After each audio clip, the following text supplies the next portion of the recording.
Hello, this episode is about timestamping. For different reasons, time is an important attribute of the document to ensure and maintain its legal status.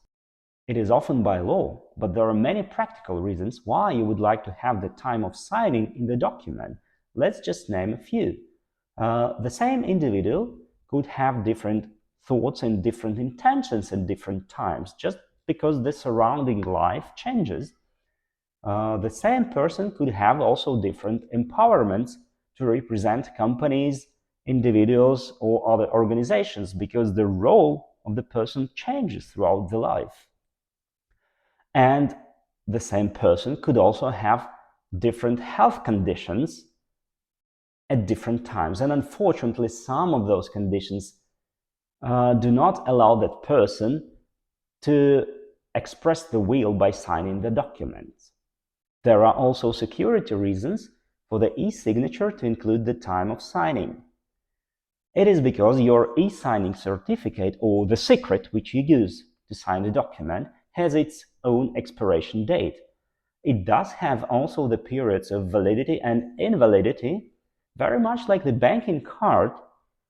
When you get a new card, it is invalid before you activate it. It is invalid when you report it as stolen or lost, or it is expired. So any transaction performed during the period of invalidity will not take place.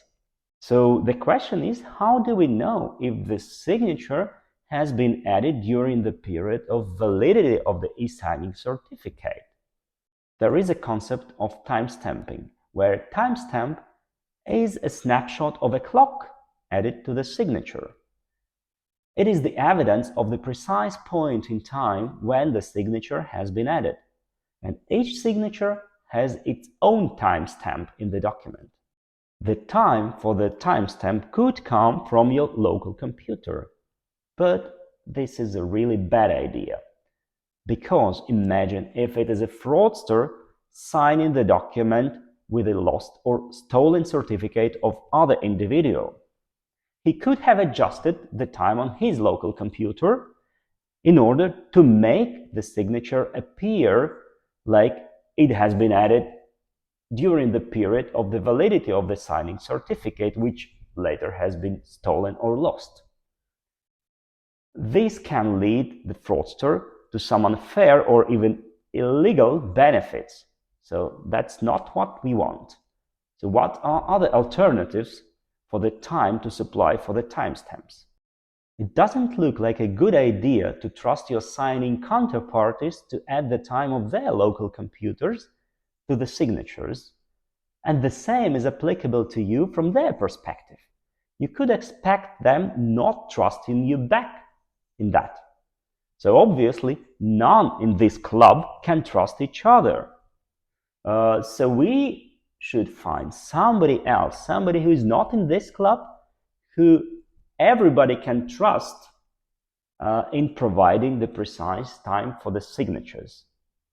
Timestamping authorities are there to fulfill this role. There are many of them on the market, and they provide timestamping services to their customers. Mostly timestamping services are tightly integrated with electronic signing services, so they look or appear as one or single service to their regular signers. However, you should ensure that the timestamping authority can be trusted, because technically whoever in the world could establish his own timestamping authority and start distributing timestamps around. But only those who meet predefined criteria can be trusted. To simplify the lives of regular signers, these trust requirements are defined by commercial or governmental authorities and applied in software packages to automatically validate if the timestamping authority can be trusted. The one to mention here is Adobe Acrobat Reader. It has its own built-in list of trusted timestamping authorities, and it automatically makes it clear for the reader if the timestamp used in the signature can be trusted. This is because Adobe has verified the adherence of the timestamping authority to the predefined criteria to be included in the trusted list of Adobe. There are other types of authorities, like governments or even cross-government bodies like the European Union, which has established its own criteria, enforced them in the pan-European regulation across member states, and has defined the list of trusted timestamping authorities officially recognized by the European Union. Those providers must meet very strict requirements and therefore can be called qualified timestamping authorities. The list of qualified timestamping authorities of the European Union is also used by Adobe Acrobat software to validate timestamps. To sum up, it is not enough to ensure trust in the electronic signature alone. Signing time must also be trusted. Always pay attention to the source of the timestamp associated with the electronic signature, because it can be a sign of fraud if the timestamp does not come from the authority trusted by you or by the software which you trust. Be critical and challenge your signing service providers for that, for your own safety.